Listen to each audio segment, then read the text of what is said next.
Pedro Ambra é psicólogo, mestre e doutorando pela Universidade de São Paulo, é psicanalista, foi professor do Departamento de Psicologia da Unesp de Bauru, é membro do LATESFIP, o Laboratório de Teoria Social, Filosofia e Psicanálise da USP, e do grupo Margens Clínicas, que atende vítimas de violência policial.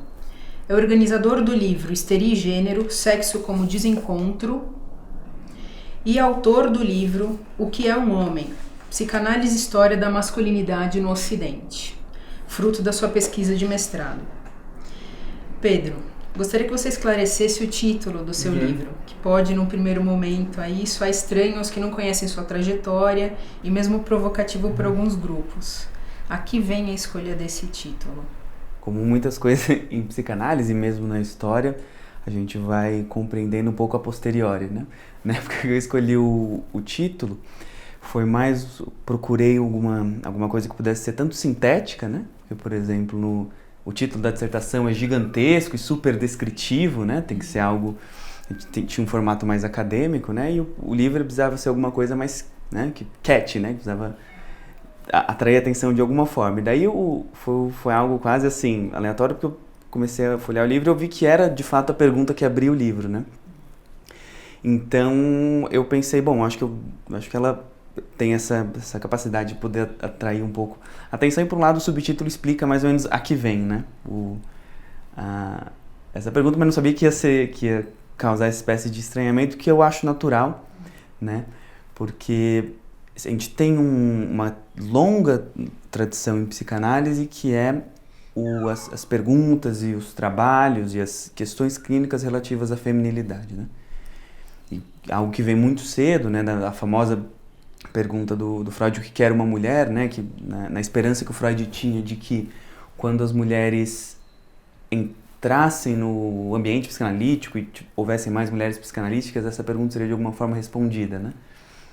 E isso, ali nos anos 30 e principalmente nos anos 40, 50, depois com a retomada do Lacan, a partir da ideia da mulher não existe, a mulher é não toda, forma uma espécie de pano de fundo no qual esses trabalhos sobre feminilidade germinam e crescem muito, né? O que é importantíssimo, e aqui eu acho que existe um paralelo, inclusive, com a política, né? Me parece muito importante que haja grupos de mulheres, ou eventualmente de mulheres e homens, trans, cis, hétero, homo, bi, panafetivos, que se perguntem, possam produzir tanto estratégias quanto saberes sobre o que é mulher, dado que a gente entende hoje que existe uma simetria, que é muito maior do que os homens gostariam de assumir ou de dizer, entre homens e mulheres, e motivo pelo qual é importante que haja uma certa afirmação de uma identidade e, portanto, produções nesse sentido, né?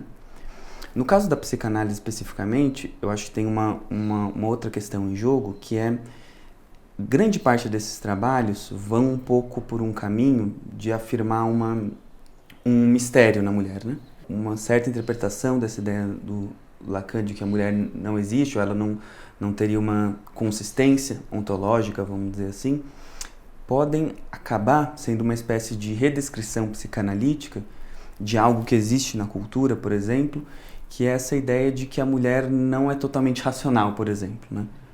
Ou o que ela fala não pode ser, de uma maneira geral, redescrito em termos universais ou em termos humanos. Então, ela sempre vai ter um mistério, sempre tem algo de enigmático, né?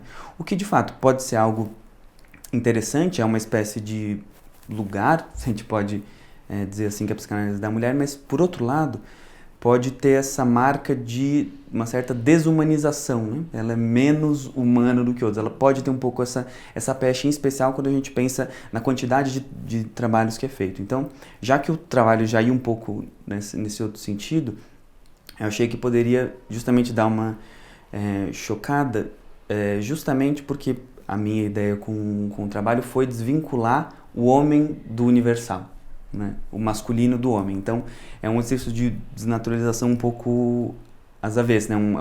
Uma outra forma de talvez buscar um resultado semelhante, né? Então, se de um lado a gente tem todas essas produções, acho que de um outro também é importante que a gente possa ter produções que separem um pouco a masculinidade do caso ideal. Porque a partir do momento que a gente tem, por exemplo, trabalho sobre o sujeito, que é o sujeito, constituição do sujeito, e vários sobre feminilidade, pode dá a entender, ainda que implicitamente, acho que às vezes Lacan escorrega aí, que o homem seria igual ao sujeito, né? Portanto, o homem seria universal. Então, acho que o trabalho foi uma tentativa de separar essas duas coisas e procurar ver o que seria, vamos dizer assim, próprio do masculino e o que isso se separaria do universal, né? O seu livro fala de diversas formas de agressão e opressão por parte dos homens heterossexuais em relação às mulheres e outros homens. Nesse sentido, qual seria a fronteira entre masculinidade e machismo? Bom, acho que a gente poderia começar primeiro com as semelhanças, né? Um pouco mais, talvez, conceituais. São, me parece, noções que nascem mais ou menos no mesmo momento da história, né? Elas passam a ser ditas, criticadas, no caso do machismo, aparecer como uma palavra corrente, a masculinidade, no início do século XX, fim do século XIX, início do século XX, em relação ao machismo muito tributado dos ecos da primeira onda do feminismo, no qual pôde denunciar essa simetria a partir de algo que hoje para nós beira natural, que é a questão do voto, né? No caso das mulheres da classe burguesa. E, de um outro lado, esse tipo de movimento começa a criar nos homens essa espécie de consciência, bom, somos alguma coisa, né? Então isso, a partir de algum momento, precisa começar a ser nomeado, né?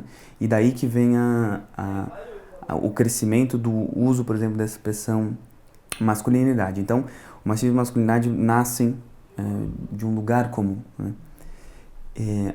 Agora, em relação às diferenças, não tanto do seu conteúdo, mas da sua forma, a masculinidade ela tem um atributo mais ligado a uma autonomeação, né? Os homens se reconhecem ou deixam de se reconhecer como masculinos. Ao passo que o machista é sempre o outro, né? Seja ele nomeado externamente por conta das mulheres, que podem denunciar uma atitude ou uma pessoa machista, seja entre homens. Mas ele diferente de outras posições de direita, vamos dizer assim, ele é algo que dificilmente é assumido enquanto tal, né? Então, difícil, sim, sou machista, é algo que é uma frase pouco enunciável, né? Por mais que haja diversos movimentos e cada vez mais que buscam apontar esse machismo não só naquilo que ele tem de mais visível, que são nas violências físicas ou psicológicas, quanto naquelas mais sutis, né? Tem uma imagem que circula que talvez o machismo tenha uma estrutura de iceberg, né? A gente pode nomear e conhecer algumas coisas que estariam na sua ponta, mas há toda uma base muito maior que embasaria essas violências que ficam mais à luz do dia, vamos dizer assim. E claro que, do ponto de vista dos conteúdos, há muitos atributos que são considerados da masculinidade e que são machistas, são hoje considerados machistas, né? E claro que é assim como eu havia dito, o machismo nasce enquanto uma nomeação recentemente, o que não quer dizer que não houvesse machismo antes, né? Pelo contrário. Mas a partir do momento que você tem uma nomeação, esses eventos, essas violências, mais claras ou menos claras, passam a ser nomeadas e elas vão se modificando em relação ao longo da história, né? O que é considerado machismo hoje pode ser que não fosse anteriormente. Esse tipo de mobilidade ele é importante, né? Então, portanto, algo que poderia ser tido como um simples atributo de masculinidade, por exemplo, a questão do cavalheirismo, né? Próximo aí, que na verdade já é um resgate falando um pouco da história, é um resgate de uma prática medieval que de fato nunca existiu da maneira como os modernos ou os românticos imaginaram que ela teria existido, então já tem esse traço de uma ficção, né? Mas que é lida por muitas pessoas hoje como, sim, um traço de machismo, porque você teria aí uma consideração implícita de que a mulher seria inferior e precisaria dessa espécie de ajuda ou auxílio.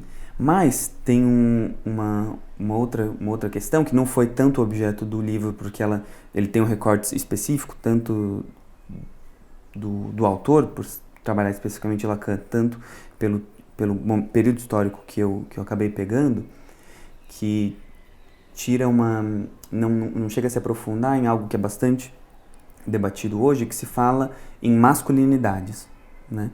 E nessa pluralidade de maneiras de se compreender a masculinidade, há algumas, claro, que podem se aproximar mais de práticas e posições machistas e outras menos, né? Inclusive, há quem propõe esse esse conceito, propõe um outro que se tornou bastante utilizado, porque ele não dizia que era masculinidades eram completamente livres, mas também não deixava de lado o patriarcado, a questão do patriarcado, que é a noção de masculinidade hegemônica. Então você tem uma masculinidade hegemônica que sim, pode se aproximar do machismo, mas ela é hegemônica, ela não é total. Então você tem outras vivências e possibilidades de masculinidade que inclusive o exercício da história tenta resgatar e tenta nomear e dizer, bom, isso que é tido como hegemônico tem uma história, uma construção lenta, a gente pode dizer assim. E, bom, ironia do destino ou não, Connell, que esse autor, se tornou uma mulher, né? Hoje Rachel Connell se tornou uma mulher. Temos aí uma trans que fez um largo estudo sobre masculinidade. Então acho que isso em alguma medida é um pouco paradigmático de como a masculinidade ela é mais do que múltipla e fluida, ela é quase vazia. Nesse mesmo livro você pretende então, entre outras questões, dizer algo sobre a crise da masculinidade, sobre o mito viril também. Pensando na teoria de desconstrução de gênero, da filósofa estadunidense Judith Butler, tomar o masculino como em crise, a virilidade como um mito, pode ter a função de desconstruir a masculinidade e o gênero, algo pretendido pelos estudos queer.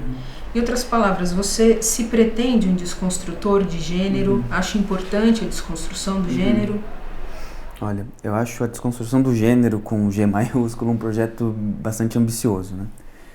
O que eu acho que pode ser interessante é desconstruir gêneros específicos, em contextos específicos. Talvez a desconstrução seja mais uma posição do que um horizonte normativo final, né? Então, penso, por exemplo, em grupos de mulheres, por exemplo, na periferia, no qual pode ser muito importante se reconhecerem enquanto mulheres para tal, ou coletivos trans, né? Esse passo, esse momento de identificação, ele pode ser muito importante, tanto numa perspectiva de luta política, quanto de um reconhecimento de uma mesma situação de opressão e sofrimento. Agora, isso não quer dizer que isso precise ser assim para sempre, né? Claro que talvez seja um momento, entre outros, de construção, desconstrução, reconfiguração de gêneros. Então, novamente, me parece que a desconstrução é muito mais uma postura do que uma bandeira, né? Ela é uma postura que ela tem que responder diferentemente a diferentes situações e objetos, né? Penso aqui, talvez como cabeça de psicanalista mesmo, né? Em alguns momentos, as pessoas chegam muito fragilizadas na clínica, é importante que algumas identificações sejam construídas ou preservadas, né? Que a pessoa possa ali se alienar para poder sair de uma espécie de desorganização, de uma angústia que é completamente improdutiva do ponto de vista de um trabalho analítico, para daí sim você começar a questionar essa identificação, ou esse conjunto de identificações. Então, talvez eu seja um desconstrucionista na medida que a gente na clínica desconstrói algumas coisas, mas visando outras, né? Parece que não tem um horizonte de uma desconstrução total e radical, né? De tudo e de todos, ficar uma espécie de prédio demolido, assim. Acho que não é assim que eu entendo uma forma mais eficaz de desconstrução. Eu penso mais, por exemplo, como num cubo mágico, né? Você tem lados que podem parecer certos, mas o legal é justamente você poder mudá-los e brincar. E é nesse processo, vamos dizer assim, que o gênero é construído e desconstruído, né? Porque tenho a impressão de que se a gente toma a desconstrução como um horizonte, né? Então, bom, vamos imaginar uma sociedade ideal completamente sem gênero, se a gente piscar o olho e de repente amanhã não houver mais gêneros e tudo foi escrito com X, o nosso mundo vai ser melhor. Talvez, mas talvez não, porque se a gente não consegue conviver com gêneros fluidos, ao mesmo tempo que você tem do seu lado uma pessoa com um gênero mais fechado, não adianta aplanar as diferenças, porque a gente vai querer inventar outras, né? Acho que o mais interessante é a gente poder desconstruir, mas poder respeitar aqueles que estão num movimento, ou no momento, ou mesmo numa vida que precisa desse tipo de fronteiras, né? Operar com a diferença me parece mais importante do que aplacá-la. Eu fiquei pensando naquela escola da Suécia, né, Igália, que resolveu utilizar um só pronome que não fosse nem feminino nem masculino, meio que desconstruindo o gênero, né? O que você acha disso? Olha, eu acho que pode ser uma ferramenta interessante, né? Vamos ver exatamente os resultados, mas a princípio eu acho que se nossa aposta da maneira como qual a linguagem é constituída estiver certa, nós somos seres que somos produtores de sentido, produtores de diferença, né? Então, claro que talvez se não haja essa diferença aí, as crianças vão poder construir e inventar suas próprias diferenças, o que não quer dizer que a diferença implique numa simetria, né? Mas como não necessariamente haver 2, 3 ou 4 gêneros implique numa simetria. Eu acho que é uma aposta, mas me parece mais interessante poder fazer críticas que vão no sentido de tirar a força dessa dominação ou dessa simetria gramaticalmente, né? Ou seja, entre os diferentes elementos e não semanticamente esvaziando os elementos em si, né? Porque a gente sabe que os elementos eles já são vazios de toda forma, né? Por mais que a gente esteja numa relação em que eles se colocam de uma forma a perpetuar uma certa dominação, e isso tem que ser criticado. Mas me parece válida, mas eu acho que, por exemplo, uma outra forma de fazer a mesma coisa é que aquilo que é, vamos dizer assim, nomeado como de menino ou de menina, possa, por exemplo, circular.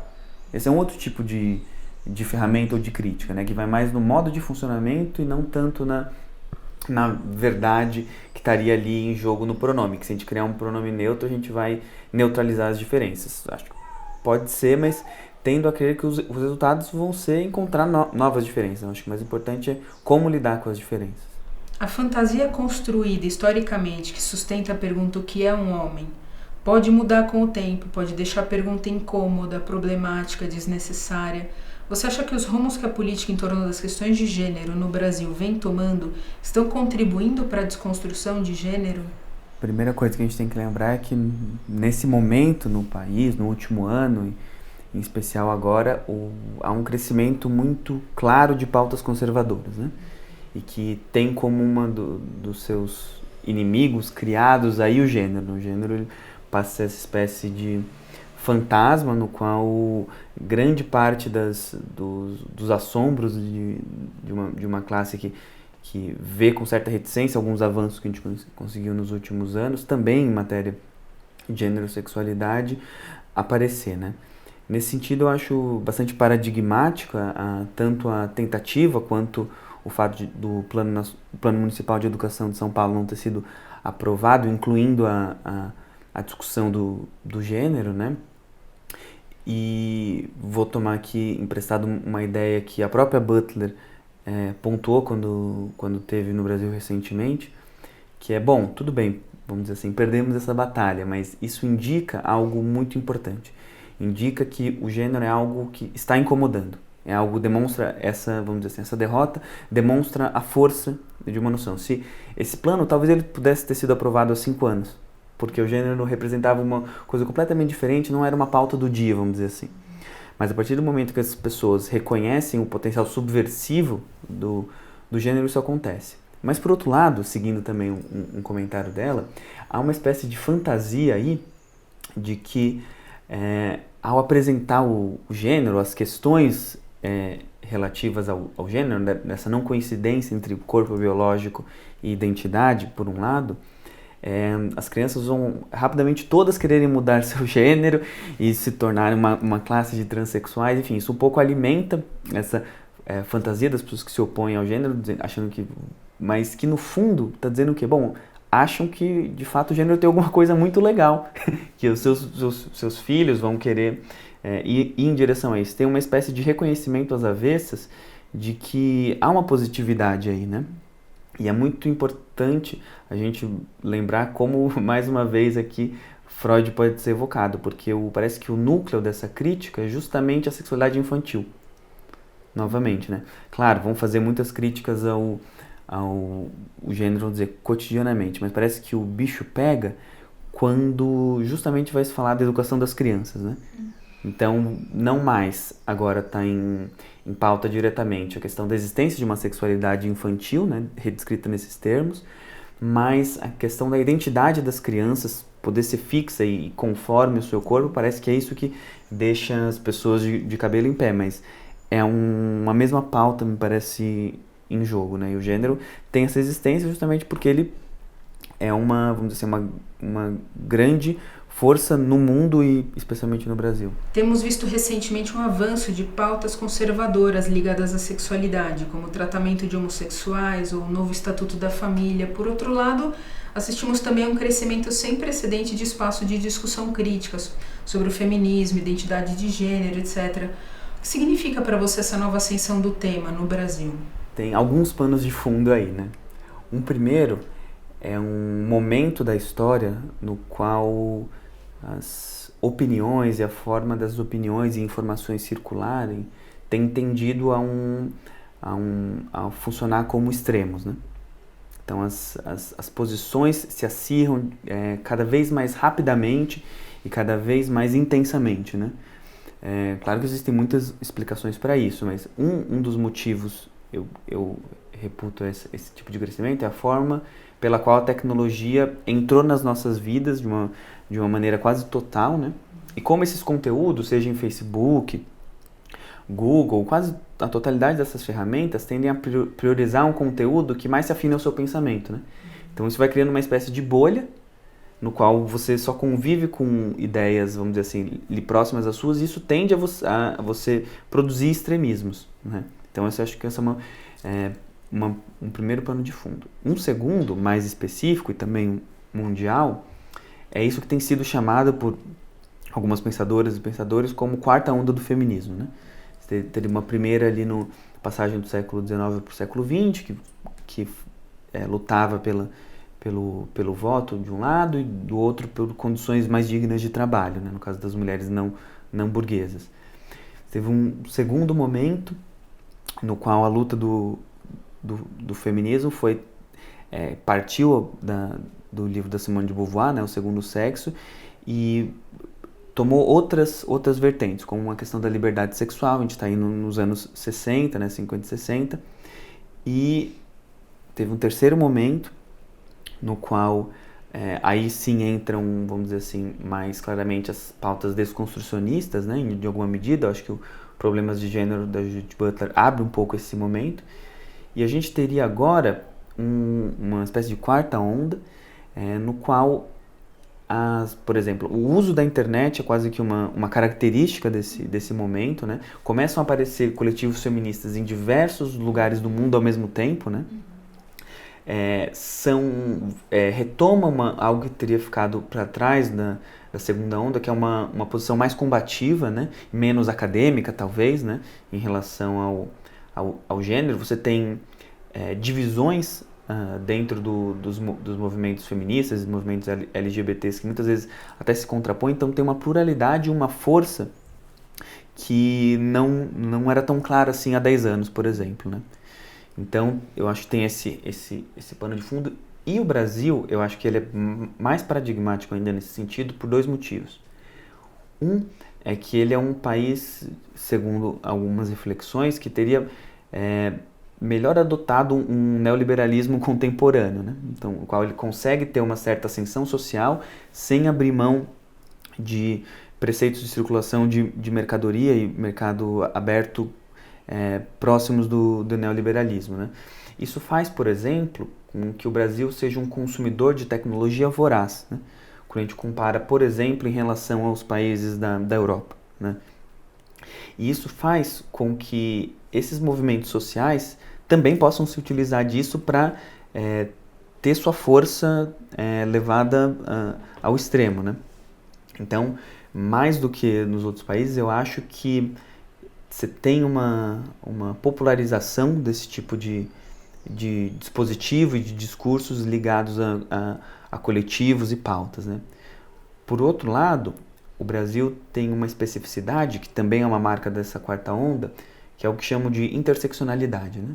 Portanto, o feminismo ele não pode ser um feminismo, vamos dizer assim, de mulheres brancas.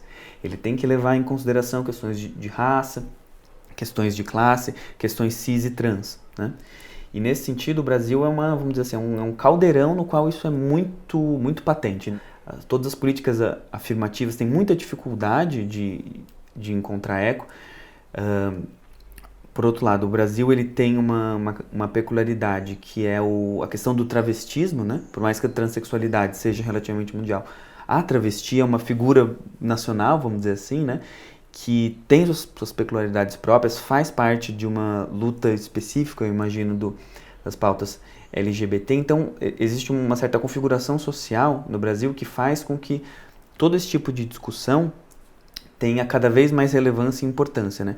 Como vale a pena lutar por um movimento único de todas essas frentes, que vão desde mulheres de classe média alta brancas até travestis muito subalternizadas por conta de sua situação econômica, social e de gênero, né? Ou não, a gente precisaria ter movimentos separados para representar melhor essas identidades, né? No fundo, vale a pena apostar numa identidade ou não?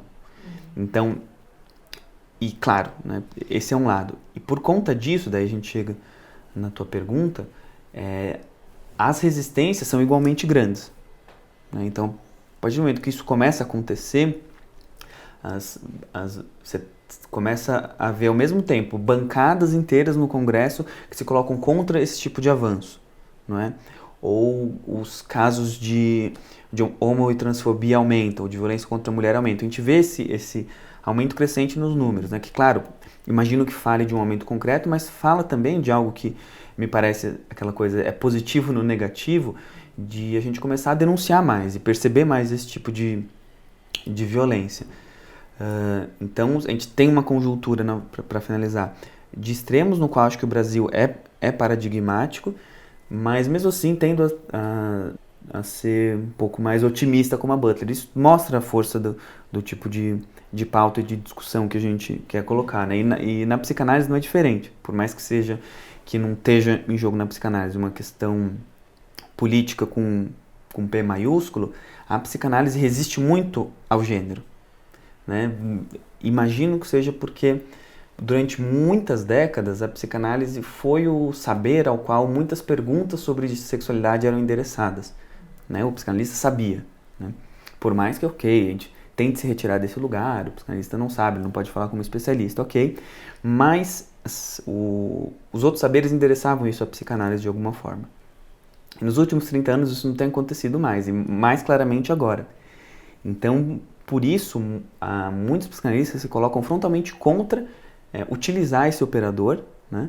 Porque ele não levaria em conta o inconsciente, o que não é verdade, principalmente pensando na Judith Butler, ou porque ele seria um eco americanista, né? O que também não é verdade, mesmo porque o próprio Lacan conhecia os trabalhos que o Stoller vinha desenvolvendo, cita com uma certa ambiguidade, né? O Stoller, então, me parece que é muito mais uma resistência da política da psicanálise do que, de fato, uma questão conceitual. Mas vejo assim, mesmo na psicanálise, que se considera relativamente subversiva ou subversivilizante, ela resiste ao gênero. Então, o gênero parece que tem algo, de fato, que ameaça não só as pautas mais conservadoras, mas mesmo aquelas que a gente pode pensar que ficam no meio do caminho aí. O Lacan tem uma frase enigmática que muitas vezes foi entendida de maneira equivocada, principalmente por grupos feministas, que diz: a mulher não existe. Se pudermos pensar a lógica da sexuação como construção histórica, você acha que existe uma tentativa de fazer com que a mulher exista? Boa pergunta. Bom, o que me ocorre é que essa frase enigmática do Lacan, né, que tem essa coisa de deixar a gente meio perplexo, né, como algumas outras, que vai um pouco na linha da mulher é não toda, eu tendo a entender essa frase como uma forma de lembrar que não há nenhum traço distintivo que una todas as mulheres, né?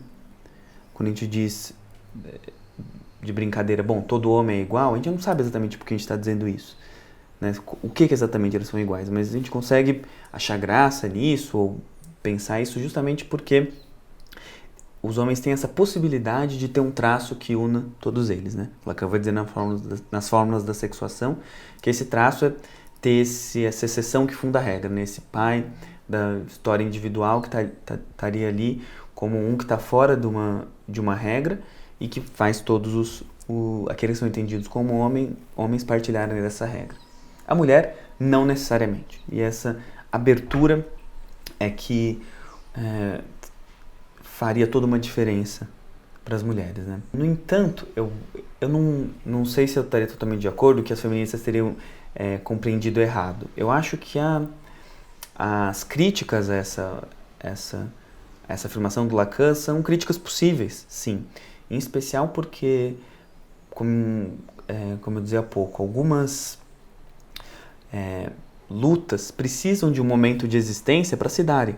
O que não quer dizer que elas vão ficar hipostasiadas ali para sempre, mas em alguns momentos a mulher precisa existir, para que em outros não necessariamente. Aqui, claro que é uma leitura diferente, específica das fórmulas, mas me parece que uma crítica à forma pela qual essa leitura é feita, do tipo, bom, a mulher ela sempre vai ser inapreensível, sempre vai estar do lado do mistério.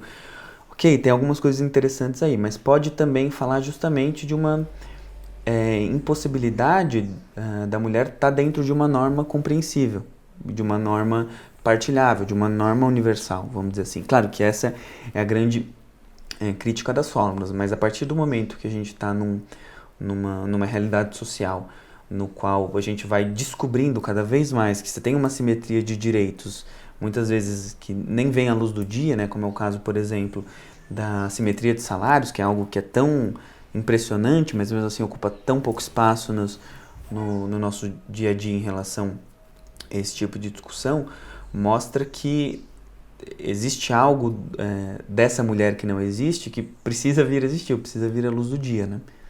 É algo que, de alguma maneira, eu trabalho quando falo rapidamente da mulher no terceiro capítulo, que é, bom, essa dupla inscrição que o Lacan propõe nas fórmulas, né? De um lado ligado à lei fálica, de um outro ligado ao significante da falta do outro, isso que seria o gozo outro radical, parece ser um pouco a dupla inscrição que a mulher pôde ter tido ao longo da história, né? De um lado, essa fantasia medieval de uma mulher ligada à bruxaria, de algo que estaria para além do controle dos homens, e de outro, uma mulher que vai lutar por direitos iguais, né? E daí eu falo, claro que não tem a ver, não está vinculado ao pênis, mas fala de uma possibilidade de lei, uma possibilidade de regulação que foi colocada há alguns séculos a partir da modernidade, né? Mais especificamente com a primeira onda do feminismo, né? Porque, se a gente for lembrar, a declaração dos direitos é do homem e do cidadão, né? Inclusive, há outra coisa que foi esquecida da história, que uma mulher chamada Olympe de Gouges, ela fez uma declaração dos direitos das mulheres. 1 ou 2 anos depois do que a primeira declaração mais conhecida, ela foi guilhotinada, evidentemente. Mas veja como, mesmo lá, havia essa tentativa de fazer com que houvesse uma partilha de um enquadramento legal, vamos dizer assim, né? Que pudesse ter direitos. Não eram exatamente os mesmos direitos, mas eles estavam colocados no mesmo campo, que é o campo do direito. Então, nesse sentido, fazer a mulher existir, eu acho ótimo, né? Agora, isso não quer dizer que haja momentos, formações sintomáticas, desenvolvimentos, relações que estejam na ordem do não todo, né?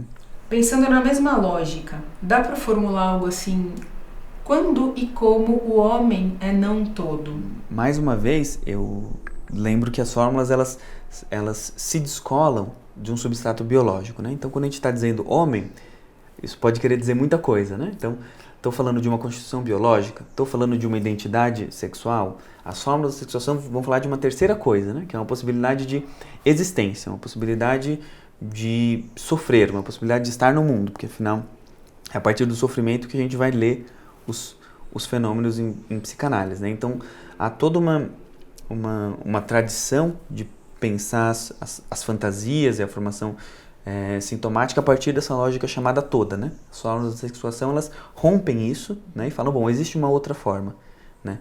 E nesse sentido, poder chamar um homem, seja biológico, seja que tenha uma identidade masculina, como um não todo, é algo plenamente possível. Inclusive, o próprio Lacan faz isso no Seminário 20, dedicado a esse tema, que ele cita como os místicos da Alta Idade Média, como São João da Cruz, por exemplo, como pessoas que estariam do outro lado da sexuação, né? Então eles têm esse acesso, vamos dizer, direto a um gozo de outra natureza, que não seria um gozo fálico, e Lacan usa para marcar esse distanciamento de alguma referência concreta, seja biologia ou seja um sentimento de ser homem. Ele dá esses exemplos que me parecem bastante importantes, né?